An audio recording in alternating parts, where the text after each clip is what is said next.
And an Arizona judge is reining in the homeless crisis in Phoenix, ordering the city to clean up an infamous encampment known as the Zone.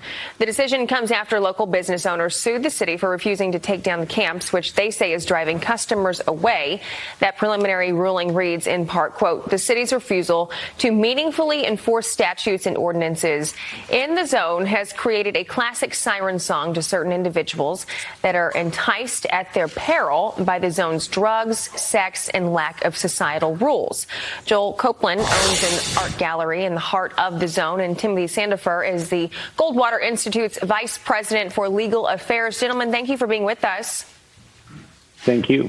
Thank you for having me. So, Joel, as I said, your art gallery is really right in the heart of this place called the Zone. Tell us what you or your customers would see on any given day just walking to your art gallery. Well, there are no customers because of the walk to the gallery. If you walk to the gallery, you're passing tents and people and garbage, and it's just a problem. People won't get out of the car when they drive by, so there are no customers. But it just needs to be cleaned up. It needs to be taken care of. It needs to be a place where we can find a different place, a better place for these people to be. Joel, when did your customers stop coming there? Well, we moved in 2018, and there were homeless on the street at that time too, but it wasn't nearly as big a problem as it is now. And we had several major shows, and worked out very well. But now, because of the pandemic, was the beginning. We got a double whammy after the pandemic. Then major exponential growth in the homeless situation came about. That's absolutely terrible. You called it chaos, is what you called it.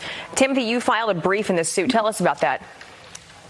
Yes, this lawsuit was brought by a group of property owners who unfortunately have to try and run businesses in the neighborhood that's known as the Zone, even though the city has taken a conscious step of refusing to enforce the law there, which has created a threat not only to customers but to people's employees. And of course, we're not talking just about physical violence and crime. We're talking about pollution, people urinating and defecating in public to the point where it's actually physically damaging the structures that people are trying to do business in.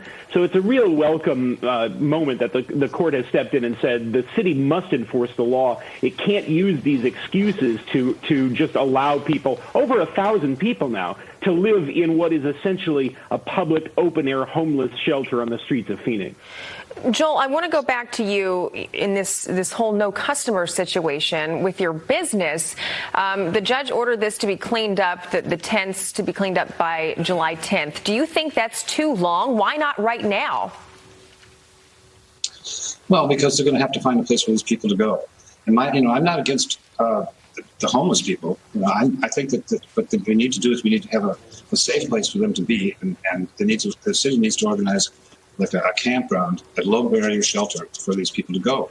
Otherwise, you can't just disperse them to the four winds.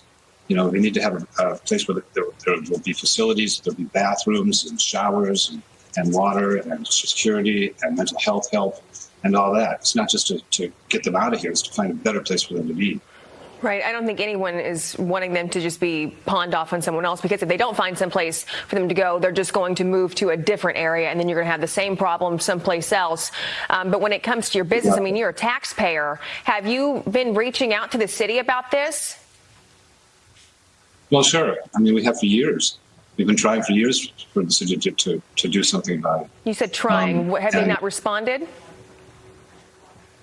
They responded in ways that don't seem to really do much help. They do offer more beds in the shelter, but these people that are on the street don't want to be in the shelter, and they have autonomy. They want to have their own rules, and they want to do their own thing. They don't want to be told when and where to come and where to go, and so consequently they're on the street. Timothy, I have one last question for you. Do you think this ruling was too late? July 10th? I don't. No, I don't think so at all. I think this is just a first step, but it is a very important first step because the city's been using a Ninth Circuit decision called City of Boise as a rationale, as an excuse for refusing to take action. And what this case does is it made clear that excuse doesn't work. That's not what the city of Boise decision actually said. The city can enforce the law and must do so, and stop forcing the people who live in this area to bear the entire burden of the city's homelessness crisis of over 1,000 people living as they will, using drugs, polluting the area, committing violent crime, and the city refusing to take action. Yeah, I mean, this falls on the city and no one else, because it's not fair to people like Joel trying to run their business, and it's not fair to the homeless community that they're just letting them hang out there and do nothing else and not moving them someplace where they can be safe and hopefully have a better life. Joel Copeland and Timothy Sandefur, thank you so much for your time this morning. We appreciate it. Thank you. Thank you. You're welcome.